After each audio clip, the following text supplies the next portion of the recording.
Ils passeront aussi bien les festivités de la Nativité que celles de Nouvel An loin de leur famille.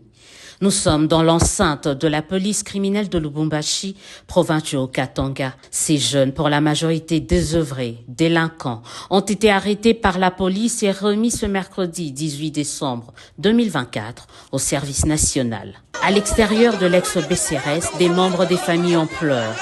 Des scènes devenues quasi habituelles en pareille opération, mais loin d'entamer la détermination des autorités. C'est par convoi, escortés par le commandant du service national en personne, qui sont arrivés à la base militaire de la Loano. Ici aujourd'hui, ils sont 270 qui partent. Je vous annonce que le week-end, nous allons faire 2 rotations en provenance de Kolwezi. Donc le week-end, ce sont les jeunes de Kolwezi qui vont partir parce que la province est en train de s'organiser aussi, de mettre la main dessus. 2 rotations vont partir. Non, ce n'est pas une prime à la délinquance. Parmi eux d'ailleurs, vous voyez qu'il y a même des volontaires. Il y en a qui s'engagent volontairement à servir au service national. Ce n'est pas une prime à la délinquance. Nous avons un programme, nous sommes en train d'y aller étape par étape. Le moment viendra où nous allons vraiment nous engager à prendre des volontaires. Plusieurs centres sont en construction, vous avez suivi le gouvernement et le commandant suprême s'engage. Vraiment, la volonté politique est là, les moyens vont être mis à disposition pour que plusieurs centres, Cassé c'est un centre pilote, que plusieurs centres soient créés et qu'on encadre plusieurs de nos jeunes. Le sourire que certains arboraient au départ a disparu lors de l'embarquement à bord de ce cargo. C'est le volet paramilitaire de leur formation qui est déjà en action, destination Mbujimaï. Mais est-ce que ces opérations sont dissuasives? Le général-major Jean-Pierre Kassongo-Kabouik répond. Vous avez des réponses dans la ville ici.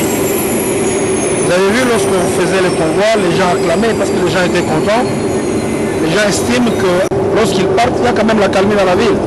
Moi, mon humble avis, je pense que le travail que nous sommes en train de faire est en train quand même d'apporter des solutions à certains problèmes. Posez-vous la question, si on n'avait pas pris l'initiative, ou le commandant suprême n'avait pas pris l'initiative d'engager le service national dans l'encadrement de la jeunesse des Évrais, où serions-nous aujourd'hui? C'est vrai, l'ampleur n'est pas... Le problème est encore... il est encore immense. Mais on est en train d'y aller mollo. De la même manière que vous me posez cette question, autrefois on me posait la question, les gens n'étaient pas sûrs que les jeunes que nous prenons, ils vont bien être encadrés, qu'ils vont changer. Aujourd'hui, les résultats, les comment? Un très bon résultat. Ces jeunes, totalement réinsérés dans la société, ils sont fiers de servir au service de la nation. 1 heure après, les voilà ici, en train d'atterrir à l'aéroport de Bipemba dans le Kasaï oriental. Après quelques heures de repos, ils prendront place à bord, cette fois-ci des camions, pour rejoindre Mamboa à Kanyama-Kasese.